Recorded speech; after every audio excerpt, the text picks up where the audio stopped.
आज के सेशन में आप लोगों का स्वागत है। आज का जो क्लास है वह है वास्तविक संख्याएं। वास्तविक संख्याएं में हम लोग जो है थ्योरी को पढ़ चुके हैं। अब जो है उस पर आधारित कुछ प्रश्नों को हम हल करेंगे। ठीक है, तो प्रश्नावली 1.1 को सबसे पहले हम देखते हैं। इसके बाद एक एक करके हम आगे की ओर बढ़ेंगे। ठीक है, तो प्रश्नावली 1.1 में जो पहला सवाल है वो बोल रहा है कि यूक्लिड विभाजन एल्गोरिथम के प्रयोग से एचसीएफ ज्ञात करना है। क्या करना है? एचसीएफ निकालना है हमको। ठीक है, यूक्लिड विभाजन एल्गोरिथम। यूक्लिड विभाजन एल्गोरिथम क्या है? ए बराबर बी क्यू प्लस आर। यहाँ की जो है रिमाइंडर जो होगा 0 के बराबर भी हो सकता है। ठीक है, और ये बी से क्या होगा? छोटा होगा। ठीक है, तो आगे हम एक एक करके क्वेश्चन को सोल्व करने का प्रयास करते हैं। जैसे कि पहला क्वेश्चन है 135 और 225।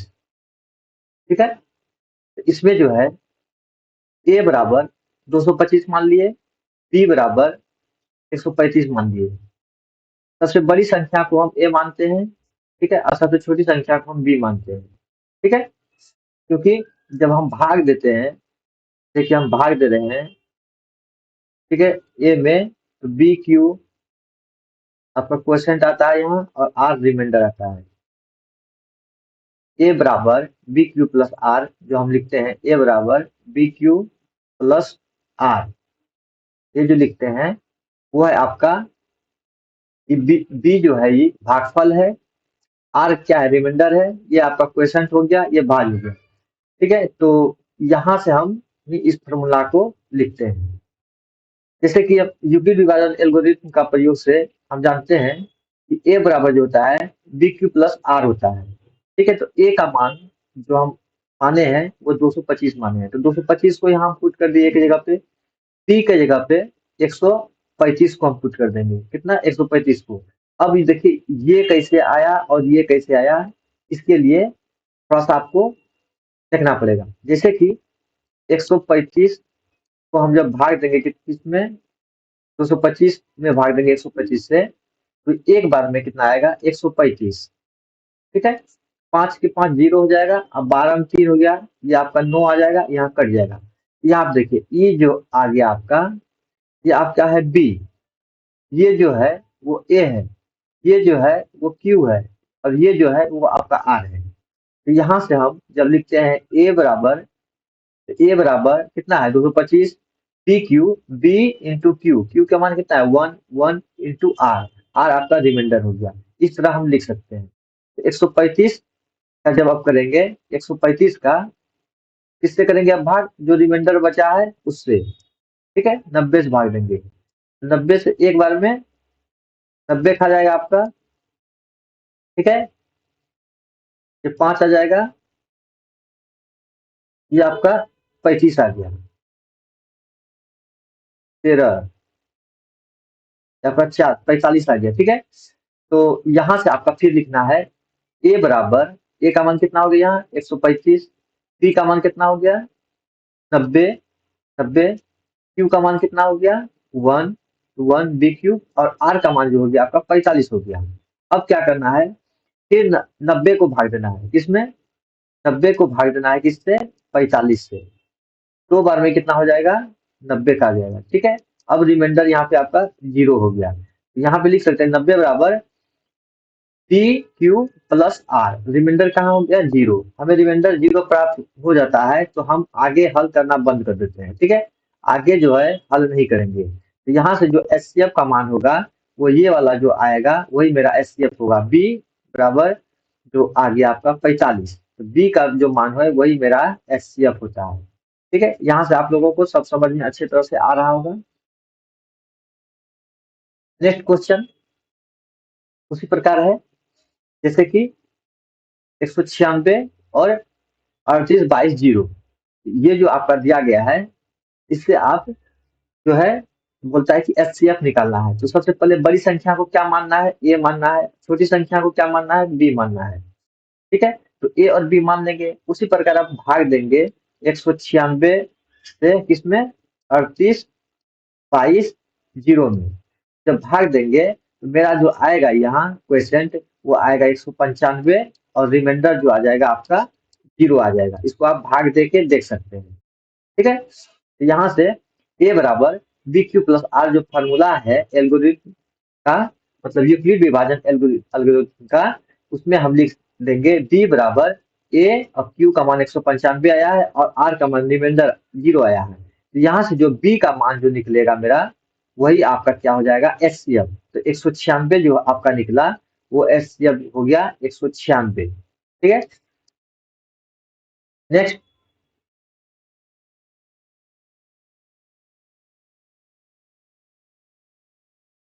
जैसे कि यहाँ पे दिया हुआ है 867 और 255। यहाँ पे हम पहले बोल दिए हैं कि ए का मान बड़े वाले को, ठीक है, बी का मान छोटे वाले को कर देंगे। तो ए का मान ये हो गया, अब बी का मान आपका ये हो गया। ठीक है, अब विभाजन एल्गोरिथम से जो होता है ए बराबर बी क्यू प्लस आर होता है। तो हम बी से जब भाग देंगे, मतलब 255 से भाग देंगे किसमें, 867 में। ठीक है, तो ये जो है आपका, ये जो आपका आएगा, एक सेकेंड, यहाँ पे मिस प्रिंट हो गया है, कोई बात नहीं है। ये जो आपका आएगा वो भाग दीजिएगा तो 3 बार में 3 पचे 15, 3 पचे 15 एक 16, 3 दुना 6 एक 765 आया। ठीक है, ये 2 आ गया, ये 0 आ गया, ये 102 आ गया। ये आपका आएगा कितना, 867 बराबर 255 गुना 3 प्लस 102। ठीक है, इसी प्रकार अब क्या करना है, जो आपका रिमाइंडर बचा कितना, 102 बचा है। ठीक है, तो 102 में जो है आप भाग दीजिएगा, 102 से भाग दीजिएगा किसमें, 255 में, 255 में किससे भाग दीजिएगा, 102 से। ठीक है, 102 से भाग दीजिएगा किसमें, आपका 255 में। ठीक है, तो 2 बार में ये 4 0 और 2। ठीक है, यहाँ पे 1 बच गया, यहाँ पे 51 बच गया। तो यहाँ पे हो जाएगा क्या, आपका 102 गुना 2 प्लस 51। अब जो है 102 में भाग देना है किससे, 51 से। 102 में जब भाग दीजिएगा 51 से, ठीक है, तो यहाँ 2 बार में 102 आ जाएगा। ठीक है, इसका मतलब 51 गुना 2 प्लस 0। जब रिमाइंडर 0 आ जाता है तो यहाँ से हम हल करना बंद कर देते हैं। तो आपका ये जो आता है एचसीएफ आ जाता है, एचसीएफ इक्वल टू 51। ये आपका एचसीएफ आ गया। ठीक है, इस तरह से आप, ये आपका जो है गलत छप गया था, मिस प्रिंट हो गया होगा। ठीक है, तो यहाँ से आपको क्या मान निकल गया, एचसीएफ बराबर 51 निकल गया। ठीक है, आगे यहाँ पे देखिए क्या कह रहा है कि दर्शाइए कि कोई भी धनात्मक विषम पूर्णांक, ठीक है, 6q+1, 6q+3, 6q+5 के रूप का होता है, जहाँ q जो है एक पूर्णांक है।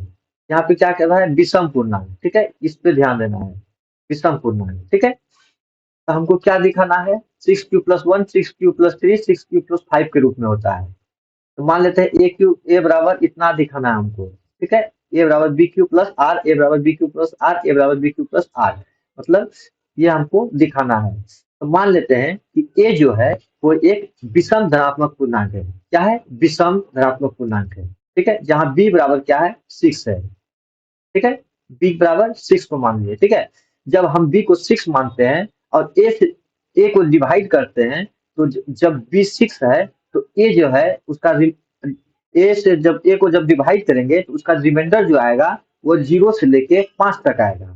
ठीक है, 5 तक, तो मतलब 0 भी आएगा, 1 भी आएगा, 2 भी आएगा, 3 भी आएगा, 4 भी आएगा, 5 भी आएगा। मान लीजिए एक 1 है, 1 में अगर 6 के भाग देंगे तो रिमाइंडर कितना आएगा, 1।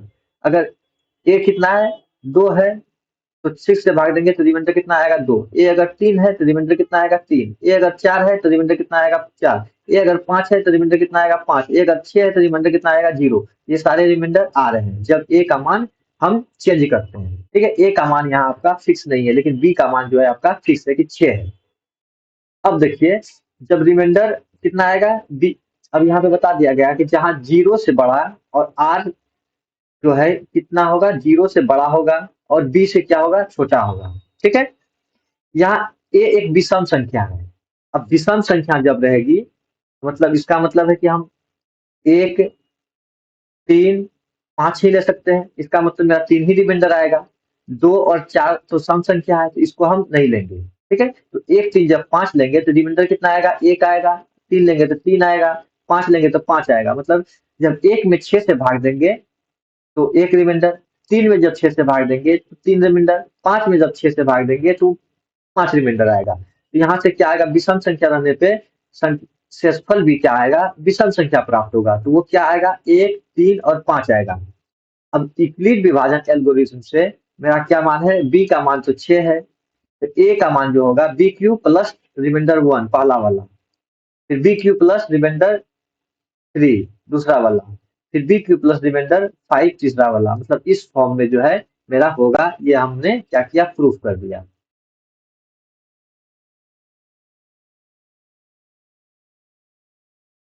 बोला है किसी परेड में 216 सदस्यों वाली एक सेना की टुकड़ी को 32 सदस्यों वाले एक आर्मी बैंक के पीछे मार्च करना है।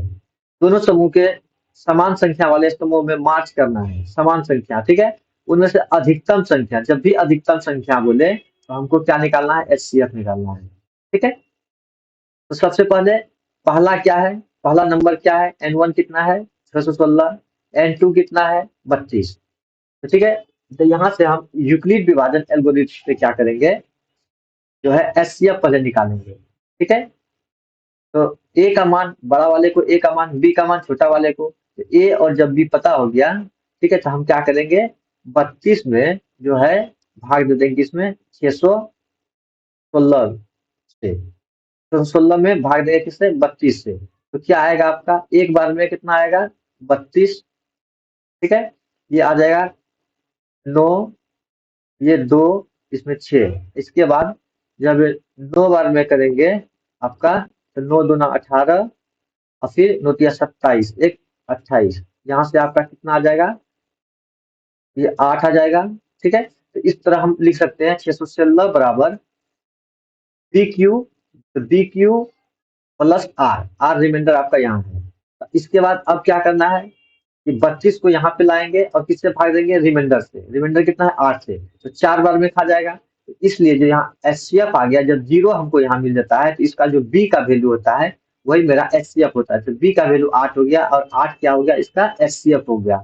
ऐसे आप दूसरे मेथड से भी एचसीएफ निकाल सकते हैं। ठीक है, तो इस स्तंभ के अधिकतम संख्या कितना हो जाएगा, 8 हो जाएगा। ठीक है, नेक्स्ट, यहाँ पे क्या करना है, यूक्लिड विभाजन प्रमेय का प्रयोग करके दर्शाइए कि किसी भी धनात्मक पूर्णांक का वर्ग, यहाँ पे बोल रहा है धनात्मक पूर्णांक का वर्ग किसी पूर्णांक m के लिए ये 3m और 3m प्लस 1 के रूप में होता है। मतलब 3m के रूप में होगा या तो 3m प्लस 1 के रूप में होगा। क्या होगा, उसका वर्ग। तो दर्शाना क्या है, ए स्क्वायर बराबर इतना होगा। ठीक है, सपोज दैट ए बराबर बी क्यू प्लस आर, ये मेरा एल्गोरिथम से होता है। ठीक है, मान लेते हैं कि ए कोई जो है धनात्मक पूर्णांक है, जहाँ बी बराबर कितना है, 3 है, और आर जो होगा, अब जब बी 3 हो गया तो रिमाइंडर जो होगा 3 से कम होगा, मतलब 0 होगा, 1 होगा, 2 होगा, इतना आ सकता है। ठीक है, इसके बाद क्योंकि रिमाइंडर जो है 0 से बड़ा और इक्वल टू भी हो सकता है और 3 से छोटा होगा, क्योंकि बी से हमेशा रिमाइंडर छोटा होता है। तो यहाँ बी से छोटा वाला हम लिख दिए। ठीक है, इसके बाद ए बराबर क्या हो जाएगा, 3q प्लस आर। ठीक है, अब 3q प्लस आर में क्या होगा, पहला होगा 0, दूसरा होगा 1, तो तीसरा होगा 2। मतलब आर का वैल्यू हम यहाँ पुट कर दिए। अब ये जो वैल्यू आया मेरा ए का वैल्यू आया है। अब यहाँ हमको ए स्क्वायर का वैल्यू निकालना है, तो क्या करना पड़ेगा, इसका स्क्वायर करना पड़ेगा, इसका स्क्वायर करना पड़ेगा, इसका स्क्वायर करना पड़ेगा, मतलब तीनों का स्क्वायर आप कर सकते हैं। ठीक है, जब तीनों का स्क्वायर करेंगे तो ये आपका आएगा 9 क्यू, इसका आ जाएगा 9 क्यू स्क्वायर प्लस 6, ये प्लस 1 आ जाएगा ए प्लस बी का होल स्क्वायर में, ए प्लस बी का होल स्क्वायर में 9 Q square plus 12 Q plus 4 आएगा। यहाँ पे जो है क्यू का मान, एक ए स्क्वायर का मान क्या आएगा, 9 Q square, 9 Q square plus 6 Q plus 1, यहाँ से आ जाएगा 9 Q square plus 12 Q plus 3 plus 1। अब जो है ए स्क्वायर को हम इसमें से 3 को कॉमन ले लेते हैं, तो ये कितना आ जाएगा 3 क्यू स्क्वायर, इसमें क्या आ जाएगा 3 क्यू स्क्वायर प्लस 2 क्यू और प्लस 1 मेरा बाहर में रह जाएगा ये वाला। यहाँ से जब 3 कॉमन लेंगे तो ये 3 Q square plus 4 Q plus 1 1 यहाँ बच जाएगा। अब जो है अगर इसको हम जो है एम मान लेते हैं, इसको एम मान लेते हैं, इसको एम मान लेते हैं, तीनों को अगर एम मान लेते हैं तो ये क्या आ जाएगा, तो ये जो आपका आएगा ये वाला, तो ए स्क्वायर बराबर आ जाएगा ये 3 इंटू एम, ये आ जाएगा 3 into m plus 1, 3 m, 3 m plus 1, यहाँ से 3 है, इसको एम माने हैं और प्लस 1 है, 3 एम प्लस 1, ये भी निकल गया आपका।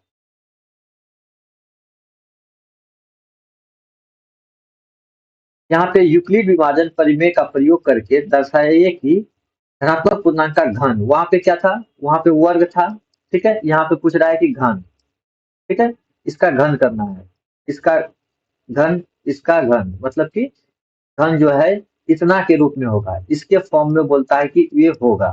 ठीक है, तो एक जो है ये एक धनात्मक पूर्णांक है, ठीक है, यूक्लिड विभाजन से हम जानते हैं इतना होगा। और जब हम ए बराबर बी क्यू प्लस आर करते हैं तो बी का जो वैल्यू आएगा आपका, बी का वैल्यू हम उसको क्या लिए हैं, 9 लिए हैं, ठीक है, 9 बी का वैल्यू हम रखते हैं। ठीक है, तो ए बराबर 9 क्यू प्लस आर, अब रिमाइंडर जो आएगा वो तो 9 से छोटा ही आएगा, ठीक है, 0 से लेके 9 तक आएगा।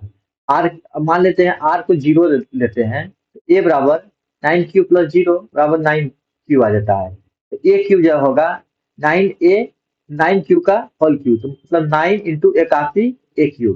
जब 9 एम को जो है, या तो 9 एम, जहाँ एम जो है इसको एम मान लिए हैं, ठीक है, तो ये आपका निकल गया 9 एम। उसी प्रकार जब ए का वैल्यू क्यू 9 क्यू प्लस 1 लेते हैं, ठीक है, मतलब रिमाइंडर जब 1 हम रखे यहाँ पे, ठीक है, तो ए क्यू जब निकालेंगे तो ए प्लस बी का होल क्यू पे निकलेगा ये 9, इसमें कॉमन आ जाएगा और आपका इस फॉर्म में आ जाएगा। जब इसको एम मानेंगे तो ये जो है आपका 9m+1 के फॉर्म में आ जाएगा। इसको हम क्या लिख सकते हैं, 9m+1 के फॉर्म में लिख सकते हैं, जहाँ m बराबर वो पूरा आ गया।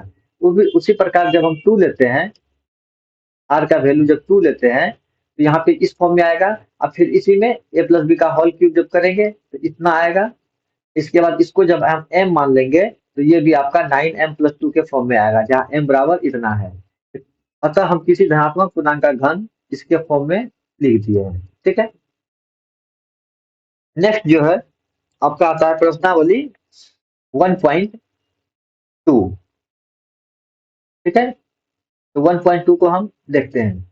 इसमें बोल रहा है कि संख्या के अभाज्य गुणनखंड के रूप में व्यक्त करना है। अभाज्य गुणनखंड मतलब कि अभाज्य संख्या हम जानते हैं, जैसे कि कोई भी संख्या जो एक से और स्वयं से विभाजित होती है उसको हम क्या बोलते हैं, अभाज्य संख्या। तो उस संख्या को हमको अभाज्य गुणनखंड के रूप में लिखना है, मतलब उसमें सारा जो गुणनखंड आएगा वो अभाज्य संख्या आएगा, जैसे 2 आएगा, 3 आएगा, 5 आएगा, 7 आएगा, 11 आएगा, 13 आएगा, इस तरह की संख्याएं मतलब आएगी, तो हम बोलेंगे कि वो अभाज्य गुणनखंड के रूप में है।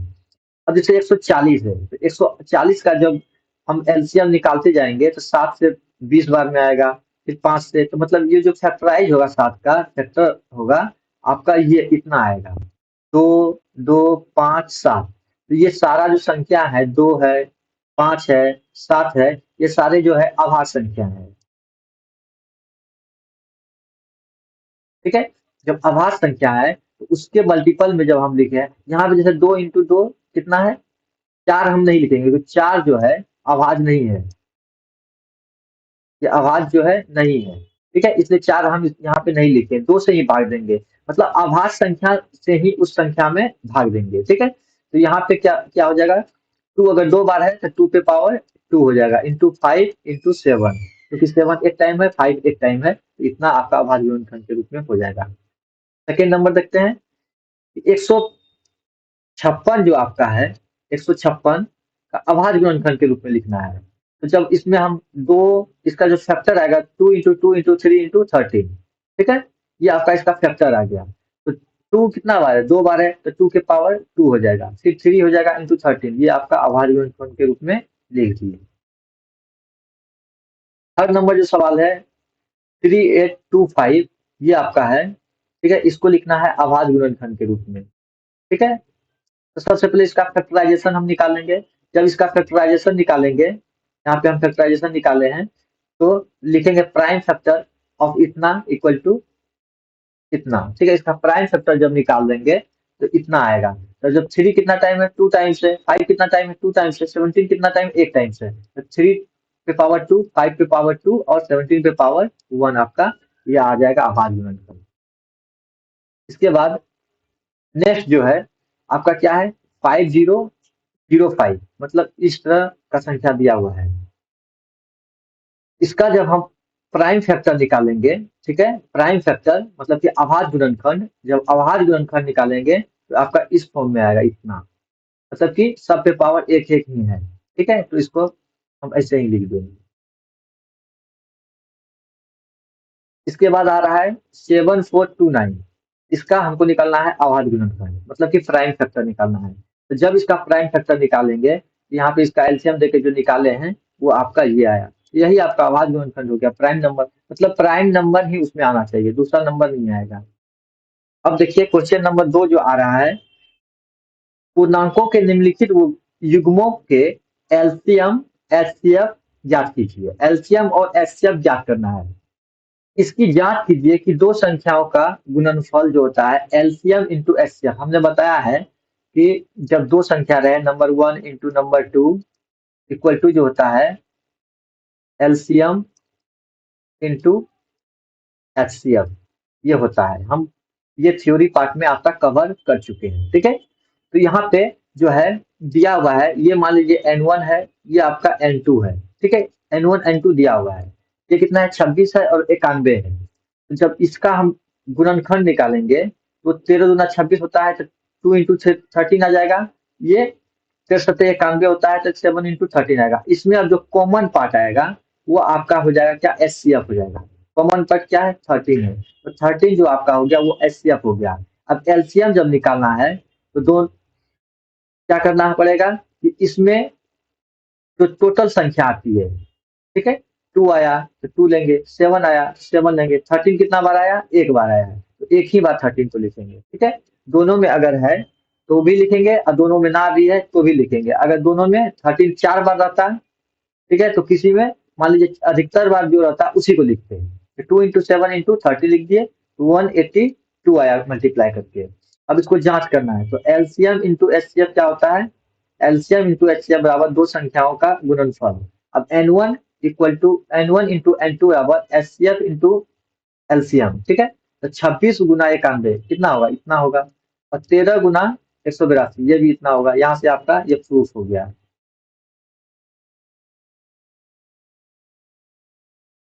नेक्स्ट आपका देखिए यहाँ पे दिया हुआ है N1 इक्वल टू इतना, N2 इक्वल टू इतना। ठीक है, तो पहले 510 का हम प्राइम फैक्टर निकालेंगे, इसके बाद 92 का प्राइम फैक्टर निकालेंगे। तो 2 इंटू 3 इंटू 5 इंटू 7 इसका ये प्राइम फैक्टर आ गया आपका। ठीक है, इसका ये प्राइम फैक्टर आ गया। इसके बाद 92 का जब प्राइम फैक्टर निकालेंगे तो ये आपका ये आ रहा है।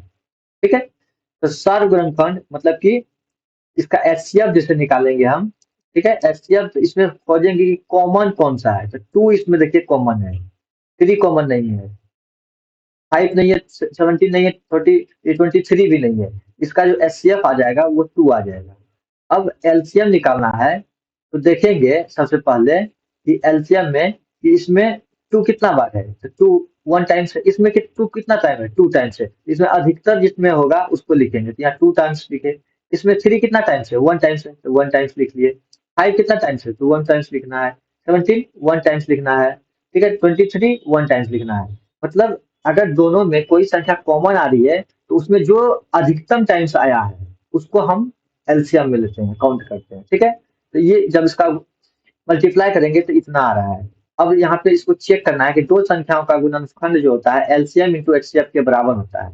जब n1 का वैल्यू n2 का वैल्यू यहाँ पुट करेंगे, n1 का वैल्यू 510, n2 का वैल्यू 92 को पुट करेंगे तो एचसीएफ एलसीएम इंटू एचसीएफ, यहाँ एचसीएफ का वैल्यू कितना है 2 है और एलसीएम का वैल्यू जो है इतना है। तो जब दोनों को मल्टीप्लाई करेंगे तो इतना आएगा, ये भी इतना आएगा। तो ये आपका आरएचएस और एलएचएस क्या हो गया, प्रूफ हो गया।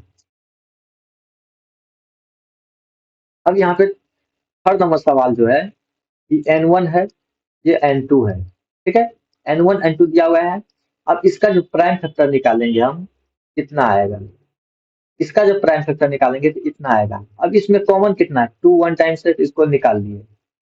3 कितना टाइम्स है, 3 1 टाइम्स है, यहाँ पे 3 भी इस पे निकाल दिए। तो जो जो कॉमन आएगा उसका मल्टीप्लाई कर देंगे। ठीक है, 2 इंटू 3 मतलब 6 इसका जो है एचसीएफ हो जाएगा। अब लेना है कि एलसीएम, एलसीएम। अब इसमें 2 कितना टाइम्स है, 2 3 4 टाइम्स, तो 4 टाइम्स इसमें 2 लिखना है। अधिकतम टाइम्स जिसमें आया रहेगा उसको लिखना है। 3 कितना टाइम्स है, 3 इसमें कितना टाइम्स है, 3 टाइम्स इसमें आया है। 3 टाइम्स इसमें आया है तो 3 टाइम्स लिख दिया, और जो रेस्ट बच गया 7 1 टाइम्स उसको लिख देंगे। जब सबको मल्टीप्लाई करेंगे तो ये 3024 आपका आएगा। अब जांच करना है कि दो संख्याओं का गुणनफल जो है एलसीएम इंटू एचसीएफ के बराबर होता है। तो पहले n1 n2 को मल्टीप्लाई करेंगे, इसके बाद एलसीएम और एचसीएफ को मल्टीप्लाई करेंगे तो इतना आएगा आपका एलएचएस बराबर जो हो गया वो आरएचएस हो गया, इसलिए ये प्रूफ हो गया। अब होता है अभाज्य गुणनखंड विधि द्वारा, अभाज्य गुणनखंड विधि द्वारा निम्नलिखित पूर्णांकों के एलसीएम और एचसीएफ ज्ञात करना है। क्या करना है, अभाज्य गुणनखंड मतलब कि फैक्टर करना है। जैसे 12 का हम फैक्टर करेंगे तो 2 इंटू 2 इंटू 3 आएगा। 15 का जब फैक्टर करेंगे तो 5 इंटू 3 आएगा। 21 का जो फैक्टर करेंगे तो 7 इंटू 3 आएगा। अब इसमें जो है जो कॉमन होगा तो उसको हम क्या बोलेंगे, एचसीएफ। ठीक है, कॉमन जो होगा तो एचसीएफ बोलेंगे। तो कॉमन इसमें क्या है, 3 है, सारे में 3 है, तो इसका एचसीएफ कितना हो गया, 3 हो गया। अब एलसीएम बोले हैं कि जो अधिकतम टाइम्स आया है, इसमें 2 कितना टाइम्स आया, 2 बार आया है। इसमें 3 एक बार आया है, तो पहले 2 2 को 2 बार लिखे, 3 को एक बार लिखे। इसके बाद जो आया रेस्ट 5 और 7 उसको भी लिख दिए। तो टोटल जब मल्टीप्लाई करेंगे तो 720 आएगा।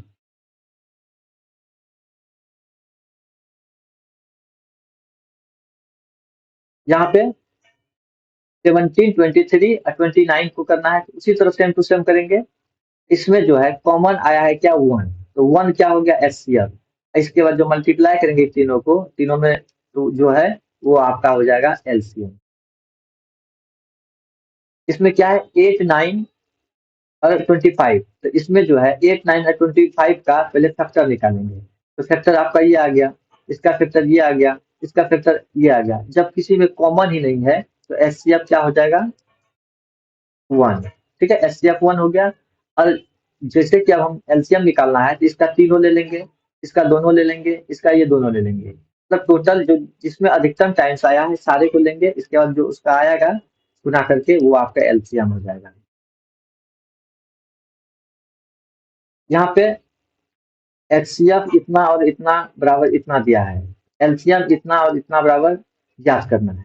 ठीक है, जब एचसीएफ बराबर 9 दिया हुआ है तो हम जानते हैं कि दो संख्या का जो गुणनखंड होता है वो एचसीएफ इंटू एलसीएम होता है। ठीक है, तो दो संख्या दिया हुआ है 306 गुना 657 बराबर एचसीएफ भी दिया हुआ है 9 गुना एलसीएम। ठीक है, अब निकालना है एलसीएम। तो क्या करेंगे, 306 गुना 657 अब बटे 9 कर देंगे। इससे जो करके आएगा आपका वो क्या आ जाएगा, एलसीएम आ जाएगा। तो एलसीएम यहाँ से निकल गया। हाँ, ये सवाल थोड़ा सा इंटरेस्टिंग है, क्वेश्चन नंबर 5, थोड़ा ध्यान से देखिएगा। जांच कीजिए कि किसी भी प्राकृतिक संख्या जो है n के संख्या 6n अंक 0 पे समाप्त हो सकती है। देखिए ये जो बोल रहा है कि क्या अब सबसे पहला बात आता है कि जीरो पे समाप्त होने वाली संख्या कौन कौन सी होगी। तो मान लीजिए कि जीरो के मतलब 10 है, ये जीरो पे समाप्त हुआ है, तो इसका जो फैक्टर आएगा 2 into 5 रहेगा। ठीक है। अगर कोई भी संख्या जीरो पे समाप्त होती है, तो इसका मतलब कि उसमें उसका फैक्टर में 2 और 5 का रहना आवश्यक है, मतलब कि 2 भी रहेगा और 5 भी रहेगा। कोई एक के रहने से जो है उसके लास्ट में जीरो नहीं आ सकता है। अब यहाँ पे 6n का आभाज्य गुणनखंड जब निकालेंगे, ठीक है, 6n का जब आभाज्य गुणनखंड निकालेंगे तो क्या आएगा, 6 बराबर हो जाएगा 2 into 3। अब देखिए यहाँ 2 और 3 तो आया, लेकिन तो 2 आया, लेकिन 3 जो है, 3 का काम नहीं, हमको यहाँ पे काम था क्या, 5 का, लेकिन 5 नहीं आया। तो इस प्रकार जो है ये कभी भी जो है ये जीरो पे समाप्त नहीं होगी, क्योंकि जीरो पे समाप्त होने के लिए उसका गुणनखंड में जो है 2 और 5 का होना जरूरी है। अब कोई भी प्राकृतिक संख्या जो शून्य पे समाप्त होती है उसके आभाज्य गुणनखंड इतना के रूप में होता है, इतना के रूप में होता है 2 into 5, मतलब कि 2 into 5 के रूप में होगा। इस पे पावर n है, तो यहाँ पे पावर n था तो n दे दिए, कोई दिक्कत नहीं है, लेकिन इतना के रूप में होना पड़ेगा। लेकिन यहाँ पे क्या है, 2 into 3 के रूप में है, 2 into 3 के रूप में है, इसलिए इस ये संख्या जो है शून्य पे समाप्त नहीं हो सकती है। ठीक है। अब यहाँ पे आ रहा है सवाल कि व्याख्या कीजिए कि इतना इतना भाज्य संख्या क्यों है। अब बताइए, बस भाज्य संख्या क्यों है। माना a बराबर इतना मान लिए, ठीक है। अब इसको जब गुना करेंगे, तीनों को गुना करके जब 13 को जोड़ेंगे, ठीक है, तो कितना आएगा आपका, देखिए यहाँ से आप मान लीजिए 13 को गुना कर दिए, 13 गुना 7 गुना 11 प्लस 1, मतलब कि ये 13 इसमें कॉमन ले लिया गया है।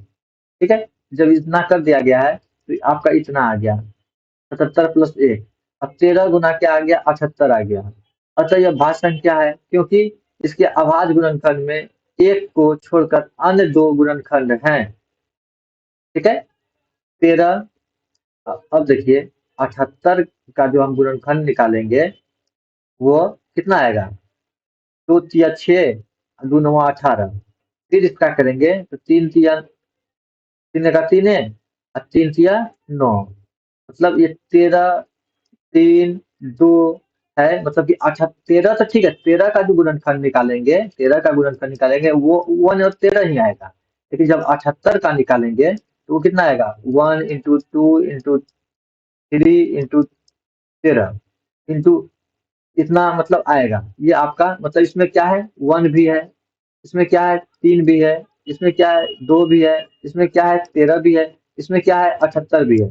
तो ये हमको आना क्या चाहिए, या तो 1 आता या 78 आता, लेकिन यहाँ पे इतना भी, ये सब भी आ रहा है, तो इसका मतलब ये अभाज्य संख्या नहीं है, क्या है, भाज्य संख्या है। इसलिए क्या हो गया, ये भाज्य संख्या है। अब इसमें देखेंगे, इसको जब मल्टीप्लाई करेंगे तो ये आपका इतना आएगा। ठीक है। इसको जब मल्टीप्लाई करेंगे तो इतना आएगा। अब यहाँ पे है 109, 1009 जो है, ठीक है, 1009 जो है, इसको जब हम इसका जो फैक्टर निकालेंगे, इसका फैक्टर बहुत सारा आएगा। ठीक है। वो 1 से भी डिविजिबल होगा। फिर आपका अन्य गुणनखंड इसमें आ जाएगा, आपका हो सकता है 3 भी हो जाए, 3 नहीं होगा, आपका एक्स्ट्रा कुछ भी आ सकता है। ठीक है। एक और अन्य भी आ सकता है। ठीक है। और यहाँ पे आपका जब 5 से इसको गुणा करेंगे तो इसका जो 5 भी आ गया आपका। ठीक है। तो इस तरह से हम कह सकते हैं कि ये जो है अभाज्य गुणनखंड नहीं है, तो क्या हो जाएगा, भाज्य संख्या है। अब यहाँ पे ये आपका लास्ट क्वेश्चन है 7 नंबर, बोलता है किसी खेल के मैदान के चारों ओर एक वृत्ताकार पथ है। ठीक है। वृत्ताकार पथ है, मैदान के एक चक्कर लगाने में सोनिया को 18 मिनट लगते हैं। कितना लगते हैं, 18 मिनट। इसी मैदान के चक्कर लगाने में रवि को कितना लगते हैं, 12 मिनट। मान लीजिए कि दोनों एक ही स्थान पर एक ही समय में चलना आरंभ करते हैं, तो कितने समय में वो पुनः प्रारंभिक स्थान पे मिलेंगे। अब देखिए, प्रारंभिक स्थान मतलब कि इसको एलसीएम निकालना पड़ेगा। तो जब सब 18 मिनट लगता है कि तो सोनिया को, 12 मिनट लगता है रवि को, तो दोनों का जब एलसीएम लेंगे, ठीक है, तो एलसीएम लेंगे जैसे कि बोलेगा कितने समय बाद घंटी बजेगी, कितना समय बाद वो पुनः मिलेगा, इस टाइप का जो सवाल आएगा उसमें आप लोग को एलसीएम निकालना है। ठीक है, तो ये 12 और 18 का जब एलसीएम निकालेंगे तो ये आपका कितना आ गया, 2 × 3 × 3। इसमें से क्या आ जाएगा आपका, देखिए यहाँ से एचसीएफ ले लिया है, दो आपका एचसीएफ हो गया 3, मतलब कि 6 आपका एचसीएफ हो गया।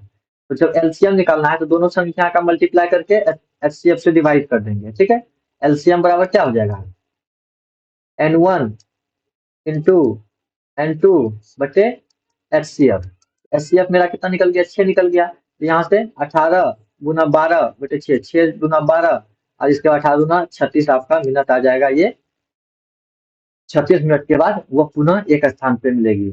थैंक यू, आप लोग को अच्छे से समझ में आता होगा।